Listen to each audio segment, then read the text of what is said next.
बिस्मिल्लाहिर्रहमानिर्रहीम। अस्सलामु अलैकुम वरहमतुल्लाहि वबरकातुहू। इज़ा, आज के दर्स में इज़ा के मानी कि उर्दू में इसके क्या मानी आते हैं और उसकी तरकीब यानी तरकीब में ये कब क्या बनता है, नीज़ ये कब इसम बनता है और कब हर्फ बनता है, इसके मुताल्लिक़ तफसील से जानेंगे। नंबर 1, इज़ा अगर ज़रफ़िया हो, ख़ास शर्तिया हो या गैर शर्तिया, इस वक्त ये इसम कहलाएगा और इसका तर्जुमा उर्दू में लफ्ज़ जब के जिस वक्त के साथ होता है। जैसे इज़ा क़ल्ला मालुल मर्इ क़ल्ला सदीक़ुहु, जब आदमी का माल कम हो जाता है तो उसके दोस्त भी कम हो जाते हैं। तरकीब, इज़ा शर्त है, क़ल्ला फ़िल है, मालुल मर्इ मुज़ाफ़ अपने मुज़ाफ़ ले से मिलकर फ़ाइल, फ़ेल अपने फ़ाइल से मिलकर जुमले फ़िलिया ख़बरिया होकर शर्त। क़ल्ला सदीक़ुहु, क़ल्ला फ़िल है, सदीक़ुहु मुज़ाफ़ अपने मुज़ाफ़ ले से मिलकर फ़ाइल, फ़ेल अपने फ़ाइल से मिलकर जुमले फ़िलिया ख़बरिया होकर जज़ा, शर्त अपने जज़ा से मिलकर जुमले शर्तिया जज़ाइया हुआ।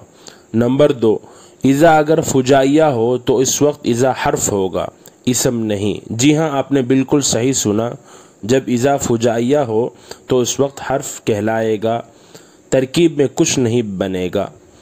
और इस वक्त उर्दू में इसका तर्जुमा लफ्ज़ अचानक, यकायक, फ़ौरन के साथ होता है। मसलन खरजतु फ़इज़ा सब्उ वाक़िफ़ुन, मैं निकला तो दरिंदा खड़ा था। तरकीब, खरजतु फ़िल बफ़ाइल, फ़ा तारीफ़िया है, इज़ा फुजाइया है, हर्फ है, कुछ नहीं बनेगा तरकीब में। अस्सब्उ मुब्तदा है, वाक़िफ़ुन ख़बर है, मुब्तदा अपने ख़बर से मिलकर जुमले इस्मिया ख़बरिया हुआ। इज़ा इस्मिया और इज़ा हरफिया को पहचानने का आसान तरीक़ा यह है कि अगर इज़ा के बाद जुमले फ़ेलिया हो, मसलन इज़ा फ़ातकल हया फ़फ़अल मा शिता, जब तुमसे हया ख़त्म हो जाए जो चाहे करो।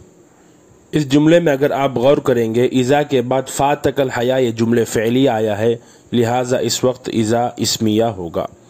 और अगर इज़ा के बाद जुमले इस्मिया हो, जैसे खरजतु मिनल बैति फ़इज़ल मतरु नाज़िलुन, इस मिसाल में अगर आप गौर करेंगे फ़इज़ा इसके बाद अल मतरु नाज़िलुन जुमले इस्मिया आया है, तो इस वक्त ये इज़ा हर्फ होगा, इसम नहीं।